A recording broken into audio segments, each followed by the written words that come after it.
Hello, my lovely viewers, and welcome. I am Kira, a romantic ace, and tonight we are streaming Chapter 3 of Endless Summer Book 3. So, with that, the stinger for Chapter 3 is a mysterious woman has stowed away on the Dorado. Who is she? And more importantly, when will you get to experience your first pirate raid? Will we ever straighten out our priorities? Let's find out!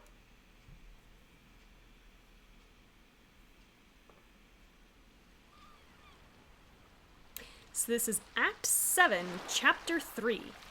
What Doesn't Kill Us. We are on board the Dorado off the eastern coast of the island somewhere.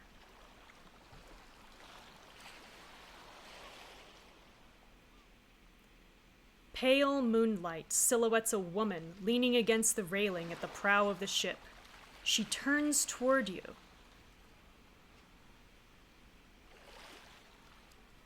Kira! Yay, it's Quinn! Oh my god, and look at her hair, she looks so cute. Oh my goodness, and I'm gonna get to make this outfit in The Sims. Eee! Quinn? Oh my god. It can't be, can it? I mean, the last we knew, she had potentially gotten herself blown up by a missile, so I understand everyone's confusion. So we can say, have you seen any sign of the others? How did you survive the explosion? Or, where did you get that outfit? Okay, she's on board a pirate ship. I think we know where she got the outfit. I mean, how did you survive the explosion? I feel like magical girl powers, so I'm really more concerned. I think Game Kira would be more concerned with, have you seen any sign of the others? Clearly not, or they'd be here too. What? I said sign, I didn't say did you kidnap them and put them on a pirate ship, Estella. Jeez. What, you don't know that? She could have information. Thank you, Diego. Estella's right. Unfortunately, I don't know where anyone is at this point. Oh. Yeah, well, we tried. Hey, we're gonna find them soon. For now, we're just happy we have you back. My brain, I'm sorry. This is gonna be a night. Suddenly, Quinn winces. She doubles over and braces against your shoulder. Oh no! Oh no! Are you okay? Malatesta, if you hurt her, oh my god, Estella is going to kill a pirate captain right here and right now. It's not him, it's... She looks over her shoulder the way one would when a stranger is following them home at night. Is it that thing that gave you powers? Or gave you your powers? I lost my connection to the presence after the rocket hit. We killed the island is what I'm possibly hearing. We killed the island with a rocket. Oh my god.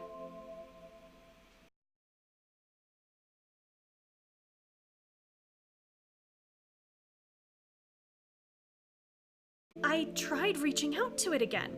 I wanted to fly to see if I could find everyone, but I couldn't. I constantly feel hollow, incomplete, like the most important part of me got taken away. I wonder if this happened when future us blew up the volcano without checking her setup. Ugh. We never learn. What do you mean? Fear and yearning clash in Quinn's eyes. She turns back toward the sea. The The island's heart is broken into two halves. The presence wanted to find them desperately. That would explain a few things. Then we need to get back the piece that Rourke took and try to find the rest of it. We do? Yes, because otherwise he's going to, end the world, Diego. More than it's already ended. The heart contains so much energy, more than you could imagine. If Rourke gets both halves, he'll be able to alter time however he wants. And what do we say to rich, white assholes who want to mess with time? Not today! She clutches her chest and staggers a little. It's like I'm chained to it, and anytime it pulls me, it hurts. We gotta fix this. How would we find it, though? It wasn't exactly a cakewalk getting to the first half at Aleister. I mean, we just walked through time. It's fine, like you do. I think I can bring us to its location. Malatesta growls a little under his mustache, crossing his arms tight. Oh, shut up. Zutalorma, are you truly so sick-headed? In case you forgot, this is still my ship. You lot won't be using it for your goody-two-shoes nonsense. Okay. That's what you there's more of us than there is of you, my guy. I think maybe this might not be up to you anymore. Yes, I'm calling for mutiny. Hey, watch it, Davy groans. You're a little outnumbered here. Thank you, Jake. Malatesta grits his teeth and steps up to Jake, who gets in his face because toxic masculinity. God damn it, stop. I just horse collar him and drag him across the deck because I feel like that's what needs to happen. Before a fight can break out, Yvonne stomps her foot on the floorboards. Arrete! Yvonne strolls up to Malatesta with a swing in her hips. Oh god. Oh, this is gonna be interesting. Okay, I like where this is going. Hey, eyes back in your skull. I think you want to cooperate with me, ami enfant, Mal. Yvonne pulls on his lapels to hunch his posture to her short stature and whispers something quietly in his ear. As she finishes her hushed statement, Malatesta pulls away with a shocked face. You would dare! You detest me! Yeah, well, that's really never stopped anybody if they want something. Perhaps, just perhaps, I could be persuaded. Oh dear. Everyone watches in dumbfounded silence as the two exchange furtive remarks in hushed French. Oh my. After a few moments, Malatesta raises his sour gaze to the group. All right, we'll have it your way, but you'll follow my instructions all the way there. This is a pirate ship, not a playpen. Okay. Sure. Whatever, dude. Aye, aye, Captain Crunch. Malatesta grumbles. He takes a flask from his coat, gulping its contents. God help me. Beds are down below. Witch, stay put for navigation. Out with all of you! Why are you ordering my friend around?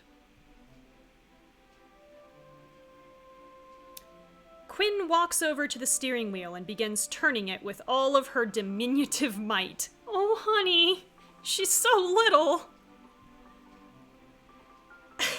Welcome aboard, everyone! Oh, God, poor baby! On the ship's lower level, you find a hammock and pass out the moment you lay your head down.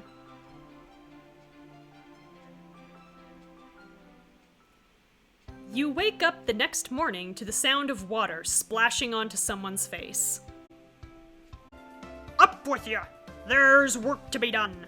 This is a pirate ship, not a lodge. Okay. I'm up! Jeez, dude! Malatesta turns to you and holds up the bucket threateningly. And you! Will you also need encouragement? So we can say, none at all, sir, or don't you dare. Much as I know it's the smart thing to be deferential here, you splash me with that and you are dead meat, mister. Don't you dare. It's hard enough to keep my hair nice without you ruining it. Oh, I don't think we needed to invoke the hair. I think we just needed to tell him to, you know, back the fuck off. But that's me. An attack on Kira's hair is an attack on my hair. And you don't attack my hair.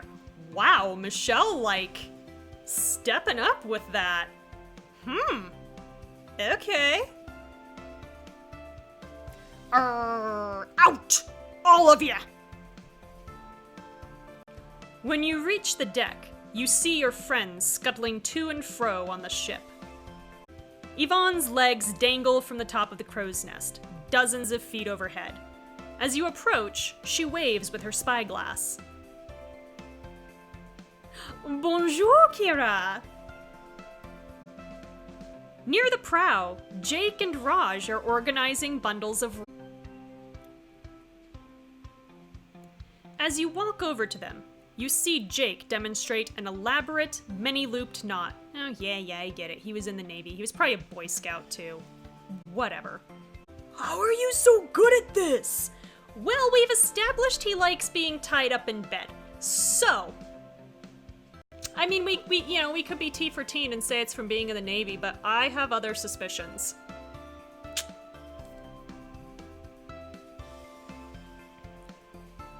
Oh my god, I was kidding, but okay. Naval Academy taught me a little, but I kept learning as a hobby.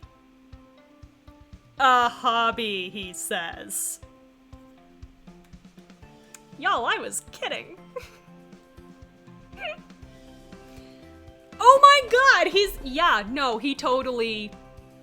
he totally uses this in bed. You'd be surprised at some of the situations where it comes in handy. Uh-huh, I'm sure I would be. Oh, is that so? We know that's so! We tied him up without his permission! Ugh. Yes, I'm still mad about that, too. Before Jake can reply, Yvonne shouts urgently from the crow's nest. Mes amis! You'll want to see this! She slides down a rope, gracefully alights on the deck, and offers you her spyglass. You look in the direction she indicates. And see two familiar faces on the shore. Oh my, is it finally Sean and Craig? Please be Sean and Craig. It's Sean! He doesn't look happy. And Craig, who also doesn't look happy. Okay, but it's Sean and Craig. Okay. Whew. They survived the volcano. That's what we needed to know. Oh shit, that's why they don't look happy. They're bound and gagged, but it's clearly them, surrounded by arachnid soldiers. Well, fuck. It's Sean and Craig! They're being held captive! Fuck you! It's Aleister! Ugh! No. No, no, no, no, no, no, no. I do not want him. Do not want. You are not coming with us. See, Mike I'm okay with, apart from the fact that, you know, we need to undo some very damaging, you know, brainwashing and conditioning. Mike is fine. Aleister can go fuck himself. Aleister and Mike are standing a short distance away, preparing to board a military speedboat. The other soldiers are dragging Sean and Craig toward the vessel. Are they really proposing to fight an entire pirate ship with a speedboat? Because unless this thing has, like, anti-aircraft ordnance on board, I have questions. Malatesta lets out an impatient growl. Quit your gawking. There's much to do. Gawking? Our friends have been kidnapped! Are you really gonna stop us from try to stop us from rescuing them? Don't piss off the magical girl. Just because she hasn't gotten the powers back lately doesn't mean they're not coming. Stop ya. I'm gonna help ya. What? This is a pirate ship, not a peace vessel. You wanna raid a ship, you're speaking my language. Well then, let's do this, I guess. Oh, nice to see you in bon humor for once, you sludge-eating flatfish. Don't play nice, you conniving harpy.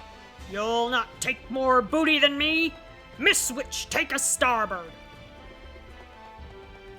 Changing course. Checking again through the spyglass, you notice Aleister glaring towards your ship and hurriedly ordering arachnid soldiers around. Yes, because you are qualified to do this, I'm so sure. The troops take up formation on the speedboat and raise their guns. The engine revs to life. They're trying to run for it! We'll never catch them in this ship. Yeah, but where are they gonna go? They're gonna run out of fuel. We are not. Aye? Then I'd say it's time to even the odds. Oh no, he is talking about the cannons, isn't he?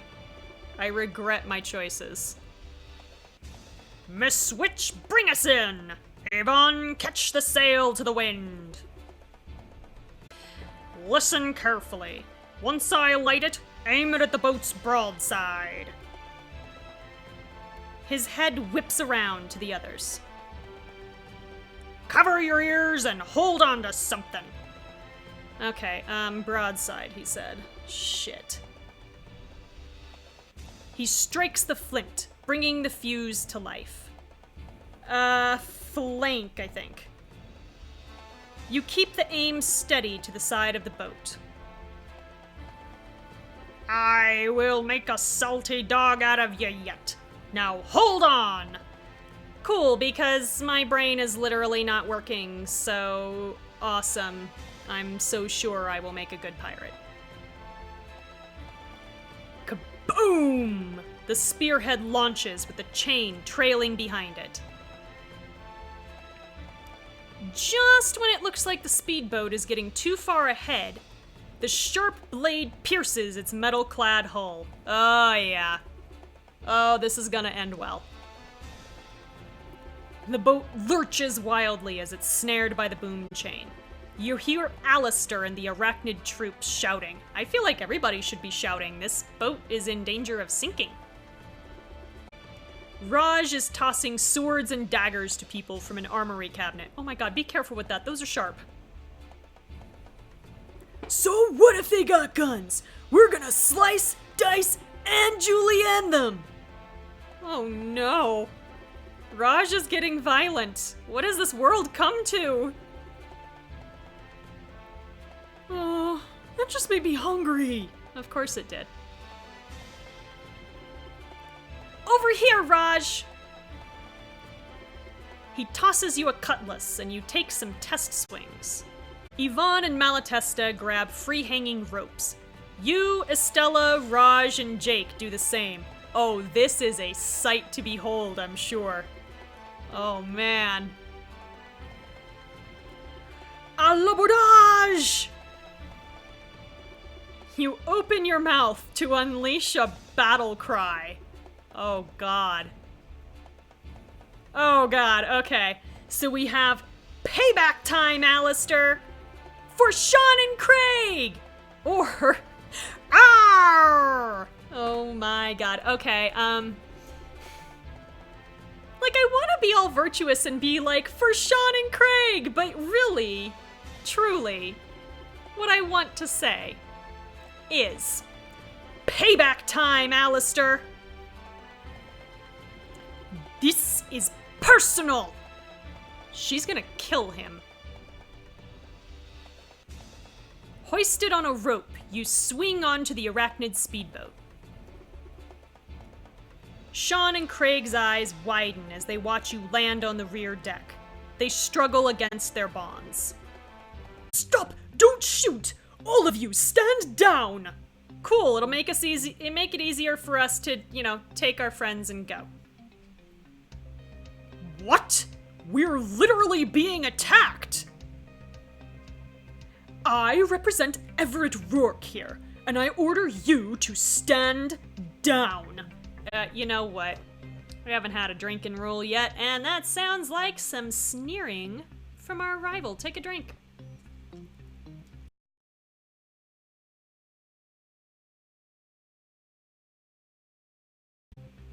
The soldiers look across at one another and reluctantly comply. Aleister's eyes scan your group, his expression riddled with shock and disbelief. You're alive? You're all alive! Well, so far. No thanks to you. Father said you tried to escape, that you were all gunned down, that you'd all rather die than be his prisoner. Oh, did he now? The question is, do you believe him? Get a grip, Malfoy. For how smart you act, you're good at playing dumb when it's convenient. Ouch. Aleister, Rourke tried to kill us the moment you left with Grace. By Rourke we mean Lila, but, Well, Lila didn't try to kill us, though. Rourke told me. Anyway, lawful evil was at work. Aleister's hands start to shake, his chest caving like he's been punched. I didn't know, I swear. I'm so sorry. Yeah, well, you literally didn't think about it before you betrayed us that your father was probably gonna go back on his word. Like hell you are. If you're so sorry, why are our friends tied up and held at gunpoint? Aleister nervously runs a hand through his hair, knowing he doesn't have a good answer. His eyes frantically dart between all of you. It's complicated. Is it? Kira, please just walk away. I don't want to hurt you. Oh, fuck you. You privileged, rich little white boy. We're not leaving without Craig and Sean. So be it. Guards, capture them. Keep them alive. Uh-huh.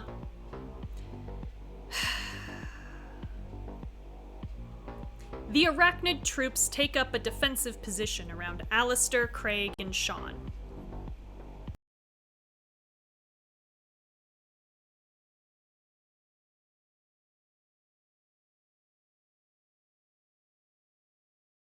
Evie, you still got your perfume?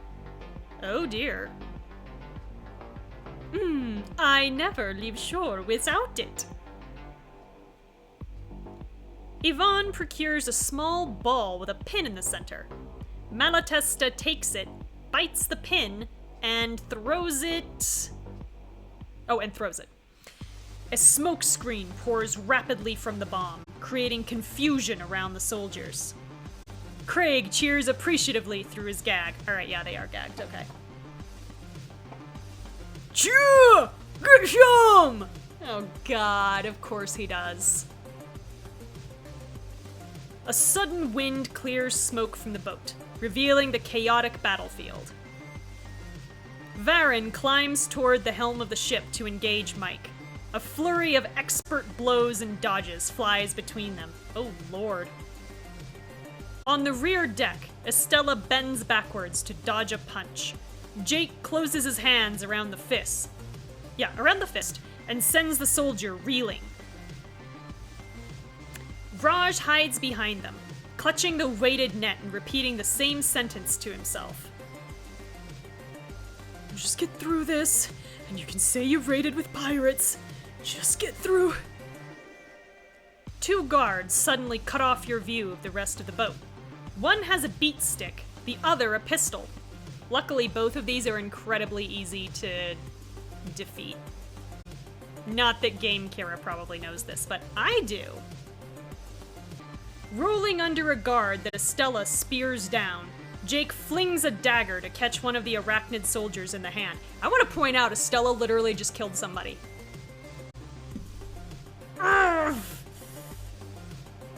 As Jake wrestles him to the ground, you knock the beat stick from the other soldier's hands. Yeah, see, you just get inside and it's, you've kind of got to have range to use that thing.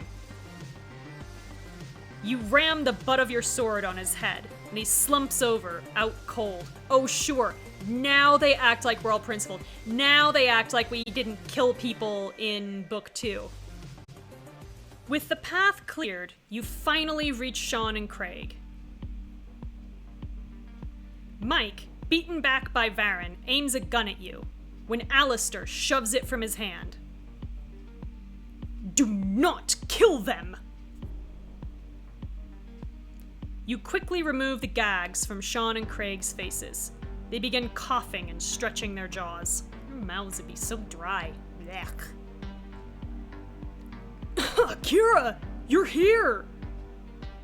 Yeah, Kira is! We owe you big time! Yes, you do. While Jake, Yvonne, Malatesta, and Varen defend, you hastily cut through their ties. In the distance, a second speedboat with more arachnid troops rushes towards you. Jake curses under his breath. Yeah, we need to go now. Take Aleister. They won't harm us if we have him. Yvonne aims her gun at Aleister and gestures toward the Dorado. Cross over to our ship. I've already tried to tell you. Vah! Too sweet! Aleister reluctantly jumps the narrowing gap between the two vessels, and Yvonne covers you as the rest of the group escapes. When you reach the deck, Aleister is already being tied up by Michelle. Michelle! Sean! Are you alright? Are you hurt? Guys, we gotta go! The other ship is coming! We're not going anywhere without Mike. Oh boy. Okay. How much time do we have? Diego points to a figure hovering in the sky. I think he feels the same way. Mike's jetpack brings him down onto the deck. Return Aleister to the arachnid vessel. I will not. Or what? Mike engages his jetpack to punch Jake, who quickly ducks and grapples him to the floorboards. They roll together, trading haphazard blows. This isn't good. The longer this fight draws out... Jake! We can say, make him remember! Or, You have to let him go. We've been having this whole, arc where we're telling him that, we're gonna try to save Mike, so I'm not gonna tell him to let him go. But you've got about 15 seconds to make him remember. I'll try. That's all we can do, I guess. Jake rolls on top of Mike and pins his arms down. What exactly are we trying to make him remember? Remember that time in basic training when we filled the shower heads with sand and we had latrine duty for weeks? No indication of whether he does or not. Or the crap Lundgren did. Or how he almost killed us for finding out. Or my own freaking name! Jake punches the floorboards, screaming in frustration. Because he is a man and doesn't cry, he reacts with anger. He's getting worse. I think this is about the time the royal romance came out too, I think is part of why this is happening. He looks ready to turn away when... Grandpa. Oh, ooh. Mike? Mike, can you hear me? Seeing an opening, Mike leaps to his feet and punches Jake square in the chest, sending him crashing to your feet. Ouch. That's gonna leave a mark.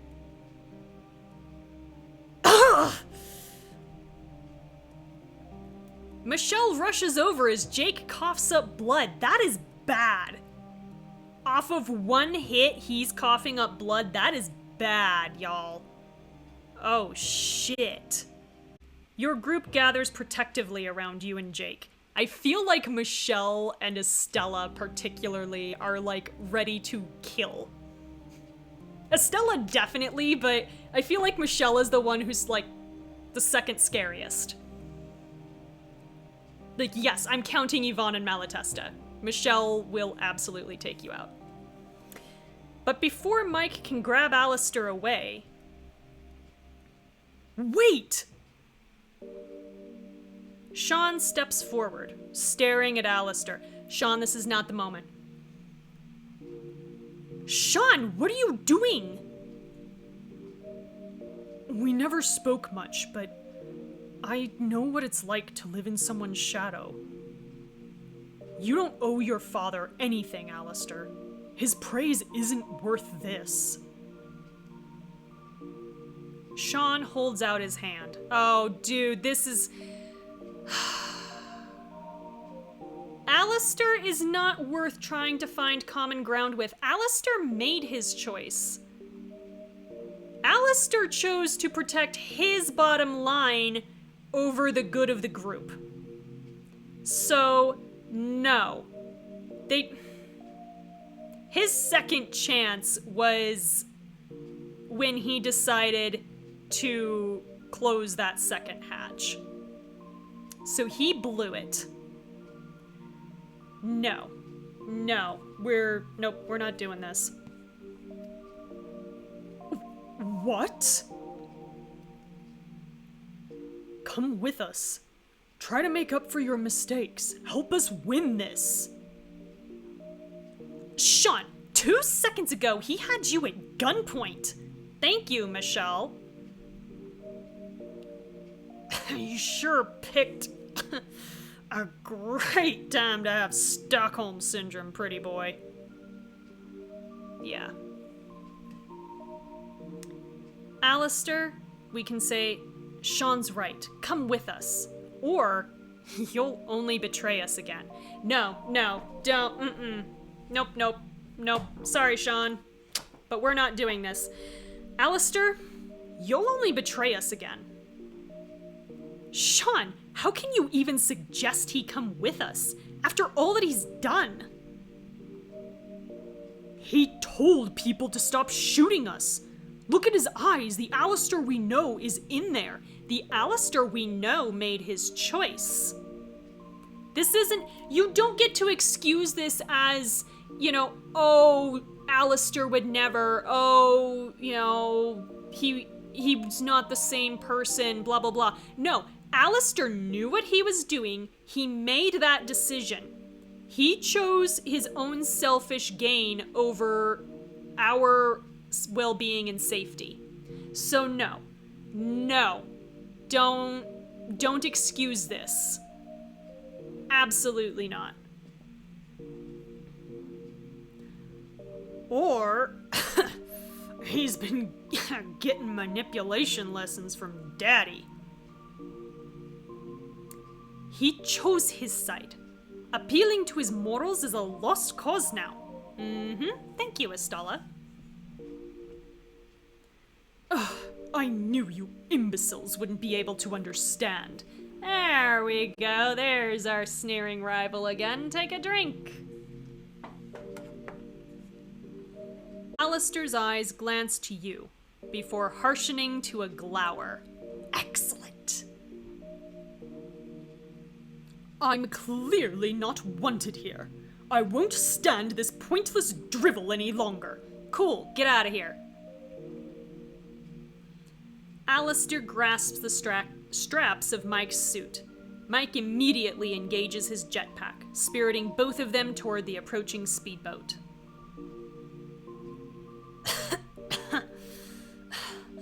Mike. Yeah, well, we've got a whole book yet, buddy. As the second arachnid boat disappears into the distance, Jake holds his chest and lowers his head, his hair falling into his face. Very dramatically, like I'm supposed to feel sorry for him after all this toxic masculinity this round. Ugh. We'll find him and we'll fix him, I promise.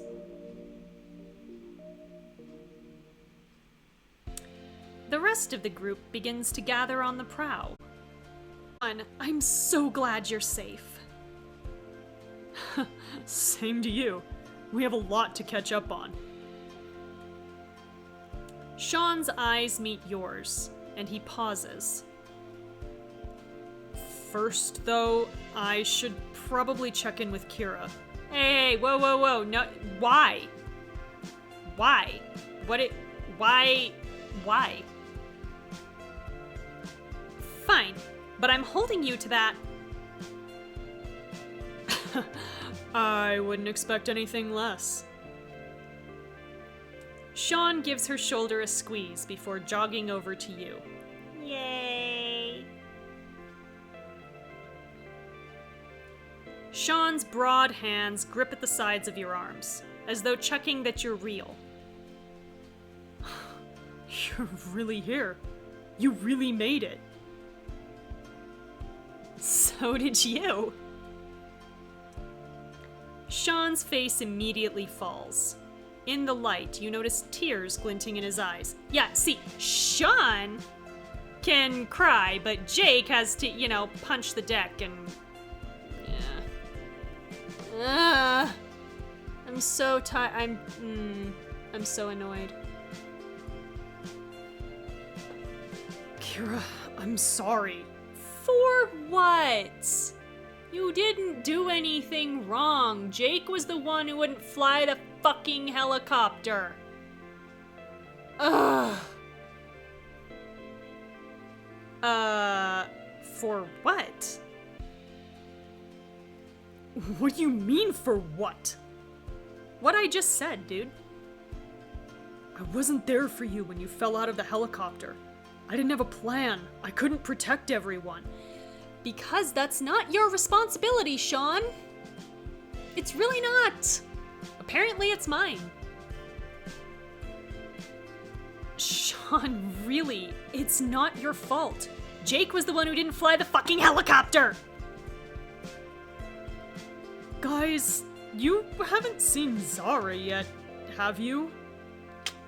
No. Everyone looks around to each other before shaking their heads. Yeah. Craig stares between the floorboards. Michelle rubs his back and offers a comforting smile. Zara's the smartest out of all of us, Craig. I'm sure she's out there. Yeah, she totally didn't get dragged down to the bottom of the ocean by a dude in a very heavy exoskeleton. Nope, definitely not. Although we do know that Lundgren survived. So, yeah. She better be. Also, we know that she's alive because of that long-ass epilogue. 'Cause if she's not, Rourke's gonna pay! I know she's tough, but after all these weeks... What? Hold up. Weeks? It's only been a few days for us. Yeah, remember that thing of how we broke the volcano? It's been a month since I've seen all of you. Wait, we've all been experiencing different wavelengths of time within the island? Before you finish speaking, you notice Quinn leaning on the railing, her chest heaving with heavy breaths. Oh good. The plot demands that we don't say anything. It's happening again. Sean and Craig look at Quinn with concern. Michelle and Estella help Quinn to her feet. She points tentatively toward a large atoll along the coast. It wants me to go there. The reefs are too dangerous to ford with the ship. We'll have to send her in a rowboat. All of your friends quickly declare they are going, making Malatesta grumble in annoyance. A tamed monkey could do this task alone. Why are all of you doing this? So, Jake, are you trying to go? Because I think we just discussed that you have some, like, you know, blunt force trauma to your chest that needs to resolve first, young man. And then after that, we need to talk about your toxic masculinity. We can say, I'm coming too, or we don't need everyone. No, I'm coming too. Good. If we're all going, fine. 2 boats should do it. I can swim down to get... You aren't going anywhere. I swear to God. Yeah, see?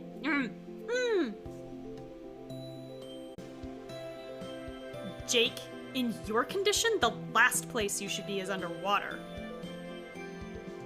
Craig claps a hand on Sean's shoulder. Looks like you're up, bruh. Sean's face falls. I don't know if I'll be at my best right now. Then I'll go with you. You haven't let anyone down, Sean. Together we can do this. Also, I have a scuba kit. He stares between you. He stares between you, your outstretched hand, and all of your worried friends. Can I change clothes right now? Yes, I can. All right, we're gonna do this right now. Was it you? There we go. That's what I want. Scuba gear. There we go. We're ready now. After a long silence, his hand grasps yours tightly. Spoken like a born leader. Sure. Takes one to know one, right? Let us depart then. Prepare the rowboats. The boats gently row into the atoll, following Quinn's directions. Below, a kaleidoscope of colorful fish, coral, and plant life dazzles your friends. Sean cranes his neck over the edge and lets out a whistle. How far down does it go? I can't see the bottom. Good thing I'm wearing scuba gear then. You'll see soon enough, Michael Phelps. Yeah, we're gonna... Well, we're not gonna die because we have scuba gear. Sean's gonna die. Malatesta and Yvonne bring the rowboats to a stop as jagged coral formations start to catch along their undersides. Oh god, oh, don't cut yourselves on the coral on your way down. Oh. Ooh. It's definitely close by. Feels like it wants to rip me through the boat. Alright, you ready, Kira? Ready when you are. You and Sean launch from the boats and dive into the reef. As colors swirl around you, you can't help but pause and appreciate the beautiful life all around you, which we can afford to do because we have air strapped to our back. Sean helps pull you down in between the fish and the overgrowths, where you plummet your hand into the sand. The soft sand billows up and clouds the water. You feel around blindly as the sand obscures your vision. And your hand grabs something. Yay, we're proud of ourselves. Unable to inspect it in detail underwater, even though we're wearing scuba gear, might be too dark, you hold on to it as you push off the seafloor. You breach the surface and tread water. Sean comes up with you, disappointment on his face. We didn't find it, did we? You hold up the object you pulled from the sand. It is a padlock and key. We shall examine it. Oh, wait, that's a clue? Oh shit, there are still clues going, aren't there? Oh no, I forgot.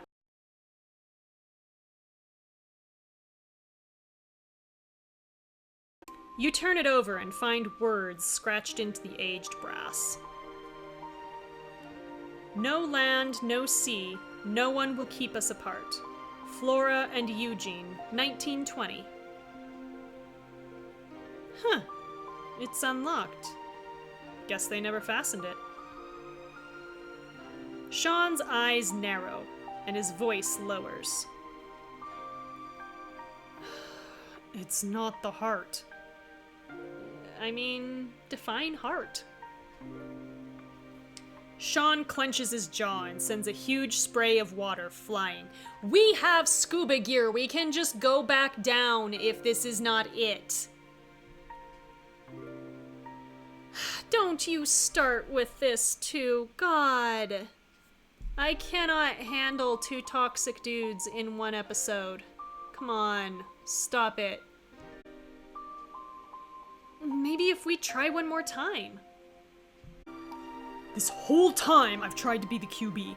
Call the shots, do everything right. And where are we now? Once again, Jake could have flown the fucking helicopter, but no, he had to be dramatic and try to save us. Yeah. So, on the list of people I'm blaming for this situation, Sean, believe it or not, you're not on it.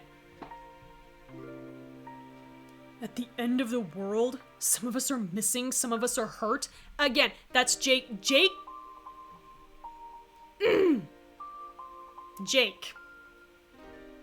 got himself into that situation.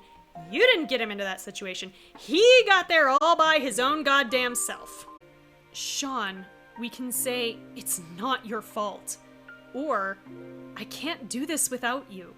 Okay, well, we've literally tried earlier in this episode saying it's not your fault, and it didn't work. So, I'm gonna try for the second one. Sean, I can't do this without you. Estella and Yvonne are strong swimmers. You didn't need me. Well, they didn't come with me, did they? That's not the point.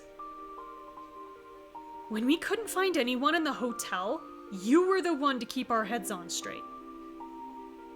When Cetus tried to destroy Aleister, you were the one to drop the bombs down his throat.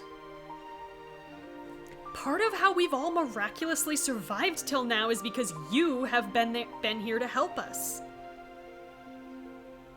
Sean looks away from you. You can't tell if the drops of water on his face are from the sea or from his eyes. But why not both? Both of you freeze as a ghostly head surfaces beside you. Oh my god, this would be terrifying. It probably doesn't even move the water because it doesn't have a body, so there's probably just like literally this head floating with, you know, light underwater. You can't really see the shape of a body. This would be horrifying. Kira, get behind me! Yeah. From the center of its body, which is even creepier, the figure withdraws something small and shiny and extends it to Sean. We can look closer at what appears to be a wristwatch. On the back of the watch, you notice an engraving. Marcus Gale. I'm gonna guess that's his dad. That's not possible. It doesn't exist anymore. This one we actually know because we saw his mom's apartment. It's right off of the college campus. So this is the only one that we know for sure most likely doesn't exist anymore. The figure continues to reach out imploringly.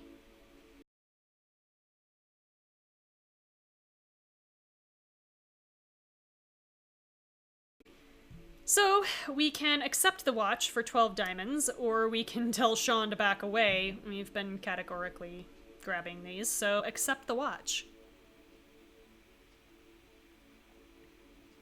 I think it'll help. You reach forward to take the watch, then hold it out to Sean. When both of your hands touch it, you see Sean in a training room, poring over pages of playbooks strewn on the floor. Alright, if the Seagull's safety tries what he did last time. There's a crisp knock as a short woman wearing a Condors jersey rounds the corner. Oh, that is a dignified team name. The Condors. Okay. Oh, mama! There's my starting quarterback. Oh my god, look at her in the... Oh my god, she's so sweet. Sean puts the books aside and sweeps his mom into a big hug. Hold on. Let me get a good look at you. She pulls out of the hug and cranes her neck to look up at Sean's face. Oh my god, I'm picturing her being like so tiny next to him. This is great. Oh, those cameras won't know what to do with you. Hopefully they only catch me when I make the good plays. The two laugh before sitting on a nearby bench. Trisha catches a hint of worry in her son's eyes. Coach said you were working too hard. What's wrong, baby? Sean sighs and scratches the back of his head. I've already had reporters ask me if Dad'll be here. They keep asking about what he's telling me. I'm glad we've kept everything under wraps. It's just... I'm trying to be a better man than he was, but it's like I can't stop feeling him over my shoulder. Yeah, that tends to happen. Oh, Sean... Trisha cups a hand to his face. He finds a small smile and covers her hand with his. I know, I'm not Dad. I'm a different person, I get it. But he's a part of you, Sean. Just as I am. You can't just ignore someone that shaped so much of your life. I know you still have his watch in your desk drawer. You deserved so much more from him. Yeah, well, we don't always get what we deserve. But even thinking of letting someone down a fraction of the way he did us. She gives his hand a squeeze.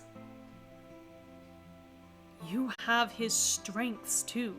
He did actually have a few. Reporters will say what they want about you. You can't control them. But don't let worrying about your father's mistakes push you into making your own. Good advice.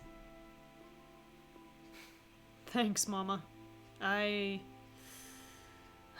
really needed to hear that. That's why I said it. Good, Mom. Oh, this is so sweet. And she's adorable. I love her. Almost as quickly as it started, the vision ends. The sun is going down. You're back in the water with Sean, who stares at you in awe. Kira, that was just what I needed. Yeah, it's almost like the plot demanded it. He looks down at the damaged watch before clutching it tight and smiling at you. Feeling better? Lots. Yay! We got points with him.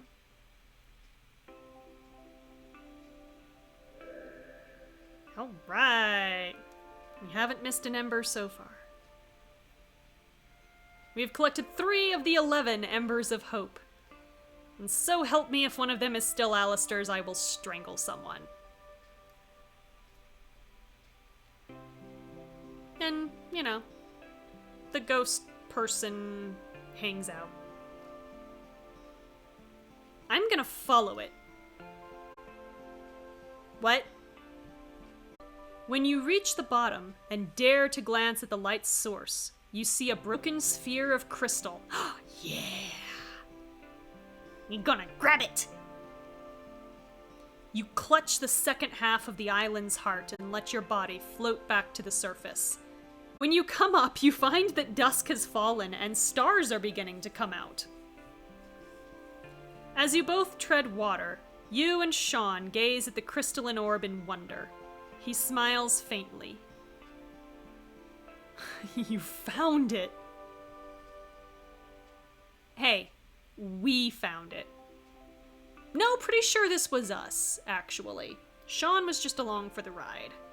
Sorry, Sean. You paddle back to the rowboats with Sean, brandishing the heart proudly. You did it! Yeah, we had a little help. As you and Sean are pulled aboard, you notice Malatesta eyeing the heart. Fucking try it, dude. Mighty fine gem you've got there. Uh-huh. Yes, and it's not yours. Michelle pointedly takes the crystal and places it in her backpack, staring at Malatesta as she zips it up. Yeah, no. Try it, dude. She will end you. Let's get back to the ship before Rourke's men come searching for it. Yvonne and Malatesta begin rowing back to the Dorado. Doodle jumps? Friends? Oh boy. The dramatic music is starting. Raj points a shaky finger to an enormous form darkening the waters beneath you. No, come on! We're not leaving the island. What are you doing here? We don't have any more idols. What the fuck? Please don't be the sea monster. No! Through peaks of waves, you see dark fins writhing in the deep. Everyone immediately tenses. If this is sharks or killer piranhas, I am fine, but please don't be the sea monster. I've got a bad feeling about that. Oh boy. A massive wave slams into the rowboats as a gaping, many-toothed maw rises in front of you. God damn it! No! I don't have any more C4. It roars menacingly. I'm not gonna try tonight. Oh, and on that cliffhanger, Chapter 3 is complete. We found the only clue and the Ember of Hope. Good, I didn't miss anything with this stupid outfit. Okay. Alright. Okay, so we can restart or continue on. I will pick this back up next week, hopefully with a closer to fully functioning brain. Same time, same place, twitch.tv/aromanticace at 7 p.m. Pacific if you want to watch me live. We will, I guess, try to fight a sea monster from a rowboat. So that'll be a good time. Tune in for that. Yeah. So enjoy whatever it is you do between now and next Friday. Catch you later.